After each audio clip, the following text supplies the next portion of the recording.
Bugün 2005-ci il yanvarın 1-idir. Çox təəssüflə mən bugün Yeni Müsavat qəzetəsində oxudum ki, Quzey Azərbaycanla İranın arasında bir sənədə qol imzalanıb, yəni bir müqavilə yazılıb ki, hər iki tərəf söz verirlər ki, izin icazə verməyərlər bir-birinin dövlət suverenliyinə və ərazi bütövlüyünə qarşı fərdilər ya təşkilatlar fəaliyyət aparalar. Çox təəssüflə bu müqavilənamə də Quzey Azərbaycanın Milli Məclisində müzakirə mövzusu olmuşdu və dekabrın 30-unda təsdiqlənmişdi. Bəli, mən getdim, yəni fars dilli sitələrə baxdım. İranın informasiya vasitələrində bu haqda bir bilgi, məlumat tapanmadım və ondan əhəmiyyətlisi bundan ibarətdir ki, İranın məclisində, yəni bu sənədlə əlaqədar heç müzakirə olunmayıb, yəni müzakirəyə qoyulmayıb və təsdiqlənməyib. Mən başa düşmürəm, niyə Azərbaycanda bu cür təcili bu cür bir sənədi gətiriblər, məclisdə müzakirəyə qoyublar və onu təsdiqləyiblər. Ən azı onlar ki, bu müqavilənamədən himayət edirlər, fikirlə Azərbaycanın nəfinədir. Hətta İran tərəfindən istəyirlər ki, bu sənəd geniş formada İranın informasiya vasitələrində, xüsusən İranın məclisində müzakirə mövzusu ola və təsdiqlənə. Yəni bu ola bilər, həmən işi görərlər ki, Quzey Azərbaycanda görüblər. Və hər hal, mənim nəzərimə bu müqavilənaməyə çox ciddi intiqadlar ola bilər. Mən onların bəzilərini sizə çatdırıram. Birinci tənqidi fikir bundan ibarətdir ki, Azərbaycanla İran bir əsas fərqi var. Azərbaycan bir ölkədir ki, müharibədə, yəni Azərbaycanla Ermənistanın müharibəsi bitməyib. İndi atəşkəsdir, eləyə bilər müharibə başlamaq.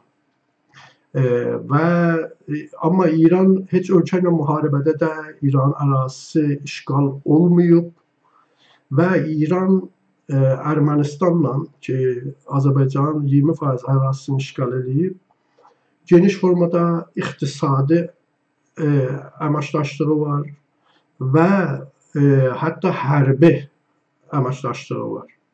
Bunu xüsusən Əhmədinəcad, o zamanki prezident idi, İranın müdafiə naziri oraya getdi. Bu tamam İran mətbuatı da yazdı ki, biz Ermənistanla hərbi əməkdaşlıq edirik.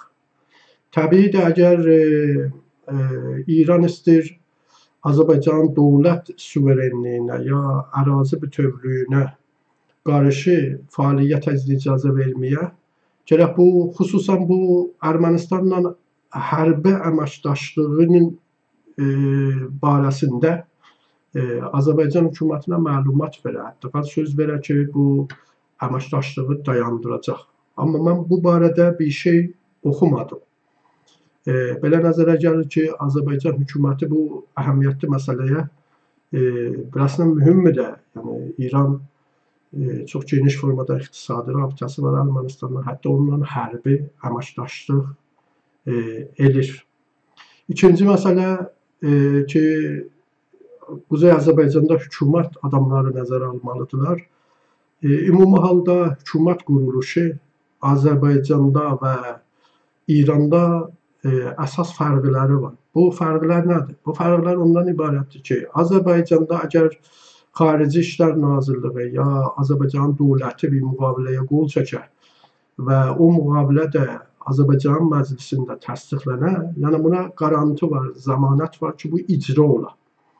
Amma İranda demək ola bilər İranda hökumət quruluşu fərq edir. Yəni bir tərəfdə dini rəhbərdir və beyti rəhbəri deyirlər, yəni imamın evi. İmamın evi mənzuru deyil ki, bir dənə apartmandır ya bir evdir, dini rəhbər orada yaşayır. Beyti imam deyəndə, yəni imamın evi, o bir böyük hökumət orqanıdır. Orada müxtəlif bürolar var, müxtəlif hissələr var. Yəni ölkənin daxili xarici siyasəti ilə orada dini rəhbərin nəzarətinin altında olaraq fəaldırlar. Yəni bir tərəfdə dini rəhbərdir və onun idarə orqanıdır.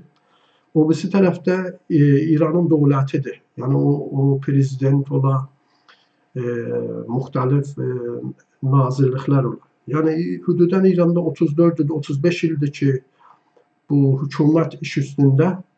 Bunu tamam təcrübə nişan verib ki, İran beynəlxalqi səviyyədə diplomatik müqavilənamələrə ki, özü qol çəkib əməl eləmir, ya insan hüquqları ilə bağlı, ya nüvə enerjisi ilə bağlı ki, o beynəlxalqi müqavilənamələrə qol çəkib, onlara əməl eləmir. Əlbəttə, bu misallardan çox vurmaq ola bilər.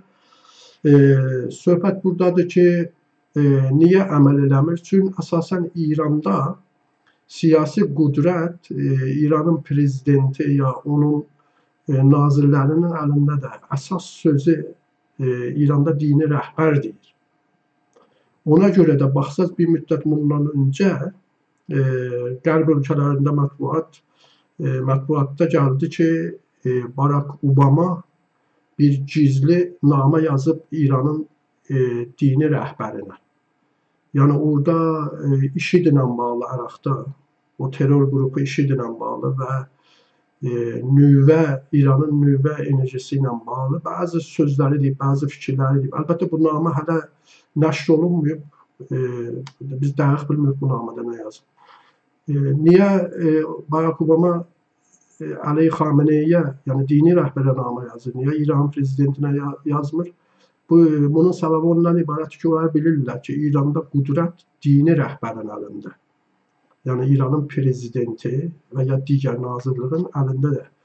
Azərbaycan da əgər istəyir bir müqavilənamə yazsa, bu bir həssas müqavilənamə ki, iki ölkə bir-birinin dövlət suverenliyinə və ərazi bütövlüyünə sayğı gərək nişan verərlər.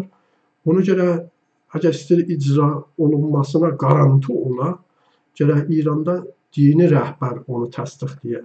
Gərək bu dini rəhbərə çatdırırlar. Yəni bunlar heç qaranti zəmanət yoxdur. Niyə zəmanət yoxdur? Bu müqavilələr ki, Azərbaycan hökuməti İranla imzalayıb bu icralar. Ona görə ki, İranda, xüsusən Güney Azərbaycanın şəhərlərində, fərq eləməz bütün İranda, yəni hər şəhərdə dini rəhbərin nümayəndəsi var. Ona deyirlər imam-cümə. Yəni hər hal onlar birbaşa dini rəhbərin vasitəsilə təyin olurlar. Güney Azərbaycan şəhərlərində, xüsusən Təbrizdə o imam-cümə kimi müstəqil şəxsləri adlanır, din xadimidir. Çox vaxt göstərib ki, Azərbaycan hökumətinə qarşı çox söhbətlər olur, hətta onun nəzarətinin altında. Onlar da əlbəttə bir fərddə, onların da özlərinə bir idarə orqanları var. Onların təşkilatçılığından millət dəvət olurlar, gedirlər, aksiya keçirirlər bəzi vaxt. Azərbaycanın konsulluğunun qabağında çox ağır ittihamlar vururlar Azərbaycanda dövlət adamlarına. Yəni İranda mesela İranın dövləti, yəni Xarici İşlər Naziri ya hətta İranın prezidenti, onların kontrolü yoxdur bu dini rəhbərin nümayəndələrinin üstündə. Yəni bunlar deyənməzlər, məsələn, bir imam-cüməyə Təbrizdə, Ərdəbildə ya Urmuda sən bu sözü de, bu sözü demə. Biz məsələn Azərbaycan hökumətindən müqavilə imzalamışıq. Orada bu qüdrət yoxdur, sözü deyənməzlər. Yəni Azərbaycan hökuməti bu məsələyə, amma əgər dini rəhbər desə, yəni açıq-aşkar gəlsə desə, biz müqavilənamə imzalamışıq, siz bu sözü deməyin, orada deməzlər. Buna diqqət eləməlidir. İkinci məsələ, Quzey Azərbaycanın dövlət suverenliyinə və ərazi bütövlüyünə qarşı fəaliyyət aparan orqan İranda İranın Təhlükəsizlik Nazirliyidir. Təhlükəsizlik naziri də zahirdə İranın prezidenti təhlükəsizlik nazirliyinin naziri. Onu İranın prezidenti təklif verir İranın məclisinə, onlar təsdiqləyirlər səlahiyyəti. Zahirdə bu cürdür. Amma əsasda İranın anayasası bu qüdrəti verir İranın dini rəhbərinə ki, əgər hər zaman istəsə, onu işindən kənara qoyar. Yəni azad edər, yəni o səlahiyyətin əlindən alar. Və ya başqa tərəfdən bunu nəzərə almalıyıq ki, İranın məclisi, yəni 100% dini rəhbərin kontrolunda. Çünki məclisə onlar ki, namizəd olurlar, seçilirlər, gərək Keşikçi Şurasının filtrindən keçirlər. Keşikçi Şurasında 12 nəfər var. 6-sı birbaşa, o qalan 6-sı dolayısa, onlar rəhbərin tərəfindən seçilirlər. Yəni rəhbərin 100% orada məclisdə kontrolu var. Yəni əgər dini rəhbər birindən razı olmasa, o nazirin əsas səlahiyyəti təyin olunmaz məclisdə. Ya hətta deyə bilər dini rəhbər birbaşa ki, bunu işindən azad edər, əsas kənara qoyar. Ona görə xüsusən bu bir həssas yerə, yəni Təhlükəsizlik Nazirliyinin başqanı demək ola bilər, birbaşa rəhbərin tərəfindən gələ təsdiqlənə, o qəbul edir, yaşıl çıraq verər ki, o seçilə. Elə buna görə də demək ola bilər İranda prezidentin ya dövlət aparatın İranın Təhlükəsizlik Nazirliyinə ki, İttilaat adlanır, ona heç kontrolu yoxdur. Dediyim gün İranın Quzey Azərbaycanın dövlət suverenliyinə və ərazi bütövlüyünə qarşı dərvaqa İranda baxsaz, bu imam-cümələr, yəni dini rəhbərin nümayəndələridir. Onların idarə orqanlarıdır, özləri və idarə orqanları və İranın İttilaatı, yəni Təhlükəsizlik Nazirliyidir və dövlətin də heç kontrolu yoxdur. Ona görə də demək ola bilər, buna istinad edib, demək ola bilər ki, bu müqavilənaməni ki, imzalayıblar, ona heç garanti zəmanət yoxdur, icra olunur. Üçüncü məsələ, demək ola bilər, torpaq bütövlüğüdür. Mənim nəzərimə, gənə də burada bu mövzu ilə əlaqədar Azərbaycanın bir ciddi fərqi var İranla. Azərbaycanda demək ola bilər millətin əksəriyyəti etniki baxımından Azərbaycanlıdırlar. Ola bilər bəzi dini, etniki azlıqlar var. Əksəriyyət Azərbaycanlıdırlar. Azərbaycan da onların tarixi əraziləridir. Amma orada biz deyə bilirik, məsələn, Quzey Azərbaycanda torpaq bütövlüğü. Amma İranda müxtəlif millətlər yaşırlar. Kürdlər yaşırlar, Azərbaycanlılar yaşırlar, Balıçlar var, Türkməmənlər var, Ərəblər var. Orada yəni beynəlxalqi hüquq baxımından biz vahid ərazidən ya torpaq bütövlüğündən danışmaq yanlış bir şeydir. Orada biz demək ola bilər demək müxtəlif ərazilər bütövlüğündən. Azərbaycanlıların özlərinin ərazi bütövlüğü var. Kürdlərin özlərinin, ərəblərin, türkməmənlərin fərq edir. Siz baxın, heç vaxt yəni beynəlxalqi hüquqda bu ərazi bütövlüğün təcridi işlətmirlər. Yəni ancaq bunu təcridi havada nəzərə alırlar. Bunun bir yaxın rabitəsi var. Milli müqəddəratı təyin eləməklə, millət termini ilə və özündən difa eləmə mesela haqqı ilə. Misal üçün, İsvezdə 90%-dən artıq millət İsvezlidir. Yəni bir dənə vahid millət əksəriyyətdədir və bu İsvezdə onların tarixi ərazisi sayılır. Onlar eləyə bilərlər öz milli müqəddəratına təyin eləmə haqqına istinad edib, deyələr bizim haqqımız var ki, yaşadığımız ərazi, tarixi ərazidən, yəni torpaq bütövlüyümüzdən müdafiə eləyək. Yəni müdafiə haqqımız var, bir millət kimin öz ərazi bütövlüyümüzdən. Hətta zor işlədələr. O daxili və xarici təhlükənin qarşısında. Amma siz bu misalı məsələn İsveci müqayisə edin Kanada ilə. Kanadada aya o yerdə ki ingilislər yaşırlar, istinad edə bilərlər ki, ərazi bütövlüyü haqqına, məsələn, həmlə eləyərlər o yerdə ki, Fransalılar yaşayırlar. Oranı işğal eləyərlər. Deyərlər biz məsələn Kanadanın ərazi bütövlüyündən biz istiqlal eləyək. Yox. Burada görürük o ərazi bütövlüyü در واقع təzadlı tapır milli müqəddəratı təyin eləmə haqqı ilə, millət məfhumu ilə və özündən müdafiə eləmə haqqı ilə. Çünki o yerdə ki, Fransalılar yaşayırlar, o ingiliscə danışan adamların در واقع ərazisi sayılmır.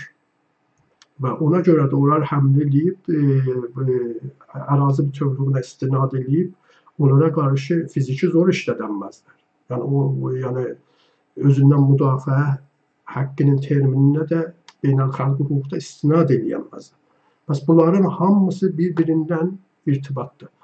Fəqət məlumat üçün deyirəm, İranda o zamandan ki Rıza Şah bir hərbi çevrilişlə hökumətə gəldi, İranın son 100 il tarixini oxusaz, həmişə bu ərazi bütövlüyü altında Azərbaycanlıları çox dəhşətli baskılara, həbslərə, sürgünlərə, zindanlara, həbslərə məruz qoyublar. Bu gün də var bizim daxildə milli fəallar, misal üçün ana dilində təhsil haqqından müdafiə edirlər, olaraq məhkum edirlər, istilah işlərlə təzyiq edərlər. Yəni İran istilində parçalayarlar. Yəni bunlar demək ola bilər İranın ərazi bütövlüyünü xətərə salırlar.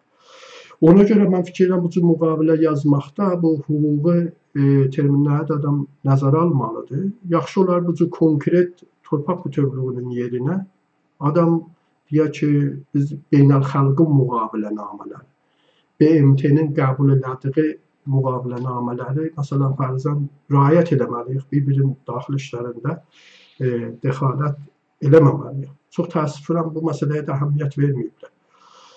Başqa bir məsələ, bunun bir əxlaqi cəmbəsi var, yəni cəmiyyət tərkibidir. Cəmiyyət tərkibi də Quzey Azərbaycanda və İranda fərq edir. Azərbaycanda yaşayanların əksəriyyəti demək ola bilər Azərbaycan türkləridir. Yəni İranda cəmiyyət tərkibi fərq edir. Milyonlar Güney Azərbaycanda öz ərazi tarixlərində yaşayır. Ərəblər var, Bəluçlar var, Türkmənlər var, Kürdlər var. Çünki Azərbaycanlılar 30 milyon artıq İran ərazisində yaşayırlar.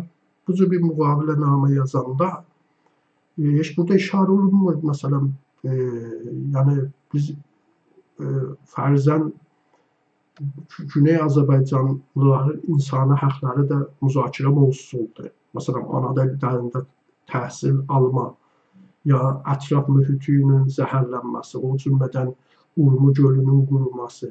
Bunlar yəni İranın dövlət suverenliyinə ya ərazi bütövlüyünə qarşı bir şeydir. Bəli, əxlaqi baxımdan xüsusən biz üçün Azərbaycanlıyıq, Quzey Azərbaycan indi müstəqildir.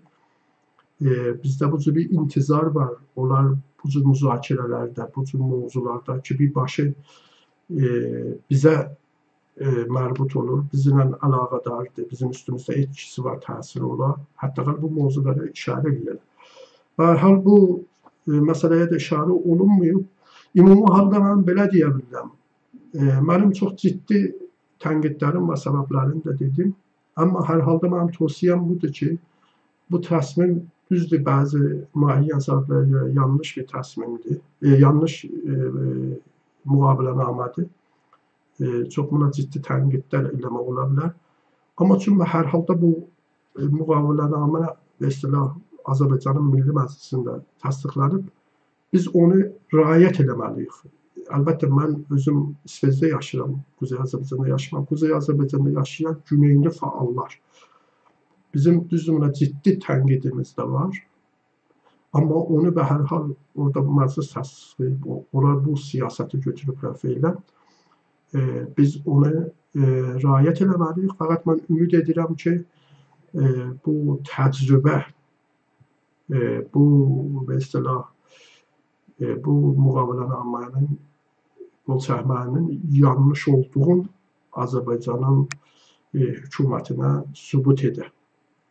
Hər halda fəqət bir mövzuya da mən işarə eləyəm. Fəqət mən və bəzi digər dostlarla bunu danışırdıq. Bizlər o Güney Azərbaycanlılar, o milli fəallar ki, indi o siyasi səbəbə görə köçüblər, Azərbaycanda yaşayırlar və bəlkə də iqtisadi durumları yaxşı deyil. Bunların vəziyyəti nə olacaq? Bu Azərbaycan hökuməti indiki vəzdə onların bir vəziyyətinə aydınlıq gətirə. Onlar nazir olacaqlar burada.